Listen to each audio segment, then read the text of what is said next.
Hey, and welcome to video number 6. In this specific video, you're going to learn ways to break free from your bad habits.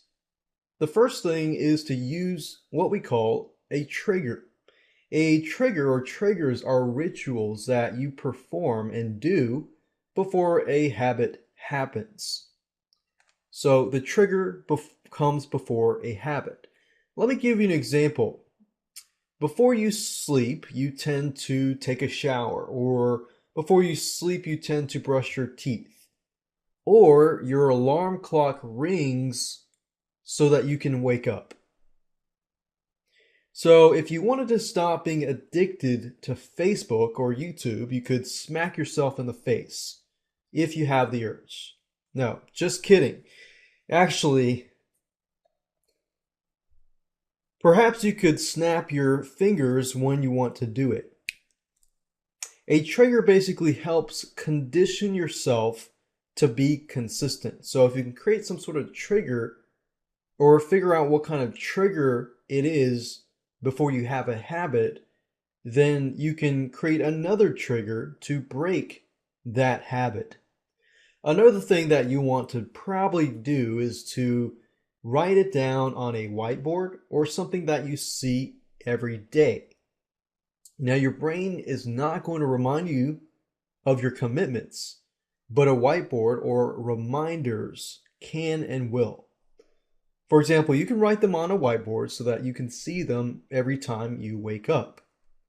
Or you can put them on a calendar and have a system like Google Calendar remind you every day at a specific normal time that the habit happened. So imagine that you have a certain bad habit, like you go on Facebook or YouTube a lot during 11 p.m. or 11 a.m. around the time of your lunch period. So you can have a reminder that is set every day that says, hey, so and so, you're probably looking at Facebook, but you're trying to avoid doing that, so quit it. So this is just another thing that you can use and implement to break a habit. Another thing to do is realistically, you cannot break habits. You can't break too many habits at one time. You've got to focus. Focus is so important. So try to break one habit per month. I know it seems like a long time, but if you think about it, if you do something for about 21 to 30 days, or you don't do something for 21 to 30 days, then you can normally break it.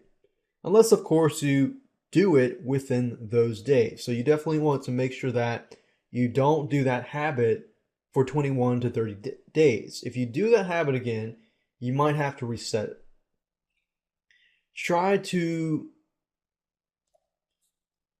do one per month. If you try to break 5 within a month, most of the time it's going to fail and you're just going to end up empty-handed because you're going to think about those 5. You're not going to be able to actually focus on one, and it's never going to happen. But amazingly, if you can break 12 habits in a year, which is a lot versus trying to break so many at a time, then you will actually do a lot better. Another method is to replace your needs with rewards. So let's say you break a bad habit. In some sort of way, you're going to need to fulfill it in some sort of different manner. So in this case, when you analyze your time and you remove certain things, you're going to need to replace it later.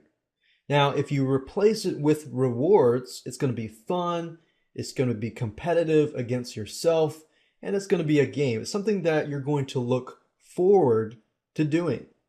For example, if you give up television, then you're going to still want to replace it with another form of entertainment, possibly some sort of productive entertainment or a different type of entertainment. For example, let's say that you give up Netflix. You've got Netflix streaming or you've got Netflix DVDs and you're constantly getting Netflix, and even me, I get really distracted and some days are unable to work just because you get so distracted. So give up Netflix, but replace it by, let's say, going to the movies. Let's say I say, okay, if I get this project done, I'm going to go to the movies instead and enjoy myself and reward myself. If you do that, you're rewarding yourself to break that habit. Another good technique is to have peer pressure. Now, obviously, peer pressure is not always going to have that positive connotation. A lot of times, peer pressure gets that negative connotation, but in this case, it's more about accountability. Let me give you an example. Peer pressure is good if you can find somebody who really cares about you and wants you to break your bad habits as well. Now, this is not really going to work on somebody who doesn't really care about you. They've got to care about you, whether it's your mother, your father, your sibling, your brother, or your spouse, or so forth. Tell your friend or whoever that you want, that you really trust, hey, I'm going to give you $200 now, or I'm going to give you blank, with the condition that if I break this habit, then you're going to give it back. So it's that incentive that, hey, you get to keep it if I actually do this habit again. Or I get the money back if I actually break this habit in 30 days. So it's kind of like, you've got people together and they say, okay, I'll shave my hair if such and such happens. So it is peer pressure. You got another person involved. It's not really super accountability with that person, but at the same time, you're being self-accountable to yourself, but at the same time, you've got that as some sort of peer pressure. Another thing is to be consistent by using checkpoints. We all have checkpoints. We go on the road, we drive, and there's checkpoints, and they have to check us and so forth. Why don't you create some checkpoints for yourself? So while you're trying to condition yourself, you may want to set checkpoints, such as 30 days, 60 days, 90 days, 365 days, and reanalyze yourself.